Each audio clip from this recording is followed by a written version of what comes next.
जय हिंद दोस्तों, स्वागत है आप सभी का। आज हम इस वीडियो में जो है स्वराज पार्टी का गठन, साइमन कमीशन का आगमन और लाहौर अधिवेशन से कुछ संबंधित कुछ महत्वपूर्ण प्रश्नों को डिस्कस करेंगे। ये सभी क्वेश्चन जो है प्रीवियस ईयर से उठाया गया। चलिए देखते हैं आज पहला क्वेश्चन क्या है। भारत में स्वराज पार्टी का स्थापना जो हुआ था 1923 में किन कारणों से, निम्नलिखित कारणों में से एक अथवा अधिक के लिए की गई थी। तो बताना है कि स्वराज पार्टी का गठन क्यों किया गया था। तो पहला क्या है, गांधी जी द्वारा असहयोग आंदोलन को वापस ले लेना। गांधी जी द्वारा असहयोग आंदोलन चलाया गया था 1920 से 1922 के मध्य 22 के बीच। 22 में असहयोग आंदोलन वापस ले लिया गया था और 1923 में स्वराज पार्टी का स्थापना हुआ था। तो ये तो ऑप्शन सबका सही हो जाएगा। काउंसिल में प्रवेश कर तथा उन्हें काम ना करने देकर 1919 के भारत शासन अधिनियम का उच्छेदन करना। 1919 के भारत शासन जो अधिनियम था उसको उस पर विरोध करना एक तरह से है। तीसरा क्या, ब्रिटिश सरकार द्वारा दमन और भारतीय द्वारा इस आशय की अनुभूति की उन्हें प्रशासन का अनुभव प्राप्त करना चाहिए। तो ये नहीं था, ये और ब्रिटिश शासन का दमन करने का भी उद्देश्य नहीं था। स्वराज पार्टी का उद्देश्य क्या था, असहयोग आंदोलन जो गांधी जी वापस ले लिए थे, तो राष्ट्रीय आंदोलन में एक नया मोड़ लाने के लिए आपका स्वराज पार्टी का गठन किया गया था। और 1919 का जो भारत शासन अधिनियम बना था उसको विरोध करना भी उसका उद्देश्य था। तो 1 और 2 दोनों सही हो जाएगा। ऑप्शन नंबर बी आपका करेक्ट आंसर है। चलिए अगला क्वेश्चन देखते हैं। निम्न में से किसने स्वराज पार्टी के निर्माण करने के लिए कांग्रेस के अध्यक्ष पद से त्यागपत्र दे दिया था। तो स्वराज पार्टी का निर्माण किन्होंने किया था। तो स्वराज पार्टी का निर्माण जो है 2 व्यक्ति थे, चित्तरंजन दास और मोतीलाल नेहरू। इन दोनों ने मिलकर किया था। और चित्तरंजन दास जो है 1922 का जो गया अधिवेशन था, बिहार में हुआ था, गया में 1922 का अधिवेशन, उसमें अध्यक्षता किए थे। और स्वराज पार्टी उसी समय 1922 में जो असहयोग आंदोलन गांधी जी के द्वारा वापस ले लिया गया था। और उसी समय जो है आपका चित्तरंजन दास जो है कांग्रेस के अध्यक्ष पद से इस्तीफा दे दिए थे। तो इसका जो आंसर हो जाएगा चित्तरंजन दास। याद रखिएगा 1922 के गया अधिवेशन का अध्यक्षता किसने किया था। ये इंपॉर्टेंट क्वेश्चन है, बिहार के बीएसएससी से रिलेटेड या बीपीएससी से रिलेटेड बोल सकते हैं। तो चित्तरंजन दास 1922 के गया अधिवेशन का अध्यक्षता किए थे। चलिए अगला क्वेश्चन देखते हैं। स्वराज दल की स्थापना असफलता के बाद हुई थी। कहने का मतलब है स्वराज दल का जो स्थापना हुआ था किसकी असफलता के बाद हुई थी। अभी जस्ट ऊपर डिस्कस किए हैं। असहयोग आंदोलन जो गांधी जी वापस ले लिए थे 1922 में चौराचौरी हत्याकांड के चौराचौरी आंदोलन के बाद। तो असहयोग आंदोलन के असफलता के बाद जो है स्वराज दल का स्थापना हुआ था। ऑप्शन नंबर ए सही हो जाएगा। अगला देखते हैं, स्वराज पार्टी को स्थापित किसने किया था। तो स्वराज पार्टी का स्थापना जो है चित्तरंजन दास और मोतीलाल नेहरू। ऑप्शन सी सही हो जाएगा इसका। Option C is the right answer, Motilal Nehru और चित्तरंजन दास। चलिए नेक्स्ट क्वेश्चन देखते हैं। स्वराज आम जनता के लिए होना चाहिए, केवल वर्ग के लिए नहीं। यह प्रसिद्ध सूत्र की घोषणा किसने की थी। तो स्वराज ये आम जनता के लिए होना चाहिए, ये चित्तरंजन दास का घोषणा था। CR दास इसका सही आंसर हो जाएगा। ये 42 बीपीएससी में पूछा गया है। तो सभी क्वेश्चन जो है किसी न किसी एग्जाम से उठाया गया है।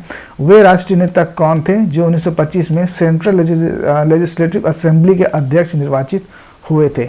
तो 1925 में जो है सेंट्रल लेजिस्लेटिव असेंबली का जो अध्यक्ष था विठल भाई पटेल निर्वाचित हुए थे। इसका सही आंसर हो जाएगा ऑप्शन नंबर डी। अगला क्वेश्चन देखते हैं।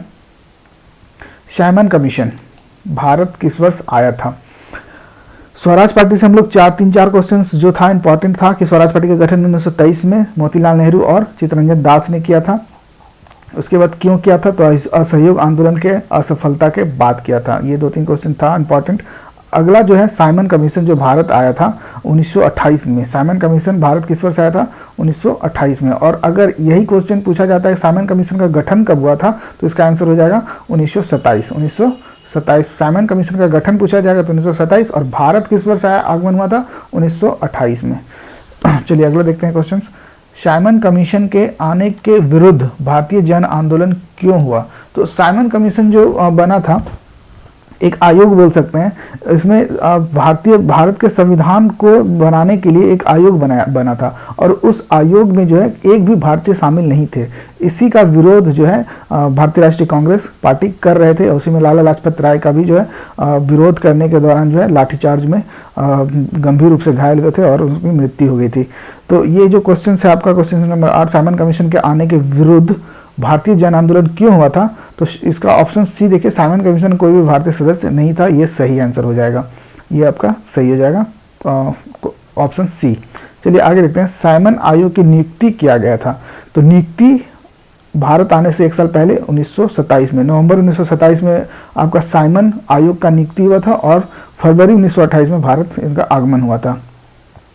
अगला क्वेश्चन देखते हैं, किसके सुझाव पर भारतीयों को साइमन कमीशन से बाहर रखा गया था?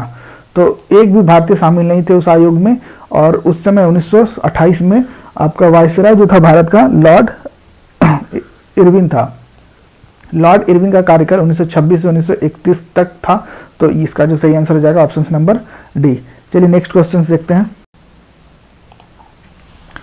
अगला क्वेश्चन जो है, कथन दिया हुआ है कांग्रेस ने साइमन आयोग का बहिष्कार किया था। ये तो सही बात है, कांग्रेस ने साइमन आयोग का बहिष्कार किया था। दूसरा कथन क्या बोल रहा है, साइमन आयोग में एक भी सदस्य भारतीय नहीं था। ये भी सही है। तो इसका ऑप्शन क्या हो जाएगा, ए और आर दोनों सही है तथा आर सही व्याख्या करता है ए का। ऑप्शन नंबर ए सही हो जाएगा।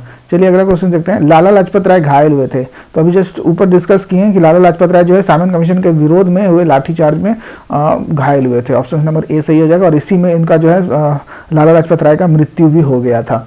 तो ये विरोध जो है फरवरी 1928 में, याद रखिएगा, फरवरी 1928 में साइमन कमीशन जब आए थे उसी समय विरोध हो रहा था, और उसी विरोध में लाठीचार्ज हुआ था जिसमें लाला लाजपत राय की मृत्यु भी हो गई थी। पंजाब केसरी की उपाधि किसे दी गई थी? पंजाब केसरी लाला लाजपत राय को। ऑप्शन नंबर सी सही होगा, लाला लाजपत राय को पंजाब केसरी की उपाधि दिया गया था। अगला देखते हैं, भारतीय स्वतंत्रता आंदोलन के काल के संदर्भ में नेहरू रिपोर्ट में निम्नलिखित में से किसकी अनुशंसा की गई थी? अब आते हैं हम लोग नेहरू रिपोर्ट। साइमन कमीशन जो अपना रिपोर्ट बनाया था उसी के प्रति उत्तर में एक नेहरू रिपोर्ट तैयार किया गया था मोतीलाल नेहरू के द्वारा। तो अब क्वेश्चन क्या है, भारतीय स्वतंत्रता आंदोलन के काल के संदर्भ में नेहरू रिपोर्ट में किसकी अनुशंसा की गई थी? तो देखते हैं, भारत के लिए पूर्ण स्वतंत्रता, नेहरू रिपोर्ट में पूर्ण स्वतंत्रता का बात नहीं किया गया था। अल्पसंख्यक हेतु आरक्षित स्थानों के लिए संयुक्त निर्वाचन क्षेत्र, जो मुसलमानों के लिए निर्वाचन क्षेत्र का मांग किया गया था।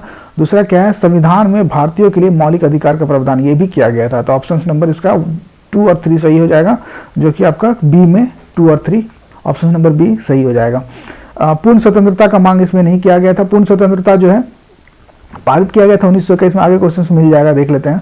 मुस्लिम लीग के निम्नलिखित किस अधिवेशन में मोहम्मद अली जिन्ना ने, एम.ए. जिन्ना ने अपना 14 सूत्रीय प्रस्ताव रखा था? तो मुस्लिम लीग का भी गठन हुआ था 1916 में, और इसका भी अधिवेशन 1916 के बाद लगातार चल रहा था। और 14 सूत्रीय जो मांग रखा था मोहम्मद अली जिन्ना ने 1929 के अधिवेशन में, ये अपना 1929 के अधिवेशन में 14 सूत्रीय प्रस्ताव को रखा था। और 1929 में ही जो है लाहौर अधिवेशन हुआ था भारतीय राष्ट्रीय कांग्रेस का, जिसकी अध्यक्षता जो है जवाहरलाल नेहरू ने किया था। उसमें जो है पूर्ण स्वतंत्रता के प्रस्ताव को पारित किया गया था। और 1929 में हम लोग जानते हैं कि भारतीय राष्ट्रीय ध्वज जो है दिसंबर 1929 में फहराया गया था। ये भी क्वेश्चन से कहता है। आगे देखते हैं 1921, अगला क्वेश्चन जो है 1921 के अहमदाबाद अधिवेशन में निम्नलिखित नेताओं में से किसने संपूर्ण स्वराज को कांग्रेस का लक्ष्य मानने का प्रस्ताव रखा था? क्वेश्चन को ध्यान से समझिए, संपूर्ण स्वराज को लक्ष्य मानने का प्रस्ताव रखा था। तो 1921 में ही जो है 1921 में ही संपूर्ण स्वराज का लक्ष्य मान लिया गया था, ठीक है। और 1921 का जो अध्यक्षता किया था हकीम अजमल खान ने 1921 में भारतीय राष्ट्रीय कांग्रेस का अध्यक्षता किया था। और उस समय जवाहरलाल नेहरू ने जो है संपूर्ण स्वराज का लक्ष्य माना था उस साल। तो इसका आंसर हो जाएगा जवाहरलाल नेहरू। लेकिन एक और क्वेश्चन आता है, क्या संपूर्ण स्वराज को कब पारित किया? तब 1929 आपका लाहौर अधिवेशन हो जाएगा। देखिए नेक्स्ट क्वेश्चन वही है, पूर्ण स्वराज का प्रस्ताव लाहौर कांग्रेस में पारित किया गया था कब? 1929 में। लक्ष्य कब मान लिया? 1921 में। और पारित कब हो गया? 1929 में। इसका आंसर हो जाएगा आपका ऑप्शन बी। चलिए नेक्स्ट देखते हैं, निम्नलिखित में से किस एक ने भारतीय राष्ट्रीय कांग्रेस के उस अधिवेशन की अध्यक्षता की जिसमें पूर्ण स्वराज का प्रस्ताव पारित हुआ था?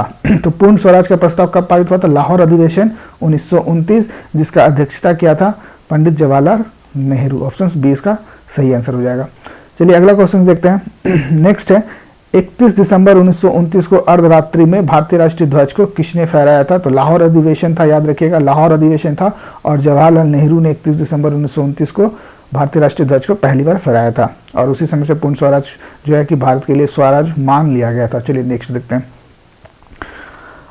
निम्नलिखित में से कौन सा 1929 में कांग्रेस के लाहौर अधिवेशन में पारित संकल्पों में शामिल नहीं था? तो लाहौर अधिवेशन में भी जो है कांग्रेस ने एक संकल्प पारित किया था, उसमें से क्या क्या नहीं था? भारत का विदेश नीति की घोषणा ये था, पूर्ण स्वराज का लक्ष्य भी घोषित किया गया था, और सविनय अवज्ञा आंदोलन प्रारंभ करने की तैयारी। जो सविनय अवज्ञा आंदोलन 1930 में प्रारंभ हुआ था वो 1929 में इसका तैयार तैयारी कर लिया गया था। इस लाहौर अधिवेशन में सविनय अवज्ञा आंदोलन स्टार्ट करने का भी प्रारूप तैयार कर लिया गया था। और अस्पृश्यता उन्मूलन ये बात लाहौर अधिवेशन में नहीं कहा गया था। तो इसका जो सही आंसर हो जाएगा आपका शामिल नहीं था। कौन सा शामिल नहीं था? अस्पृश्यता उन्मूलन शामिल नहीं था, बाकी ये तीनों आपका शामिल था। तो इसका ऑप्शन नंबर डी सही हो जाएगा। आज के लिए इतना ही, फिर मिलते हैं नेक्स्ट वीडियो में कुछ नए टॉपिक के साथ। जय हिंद।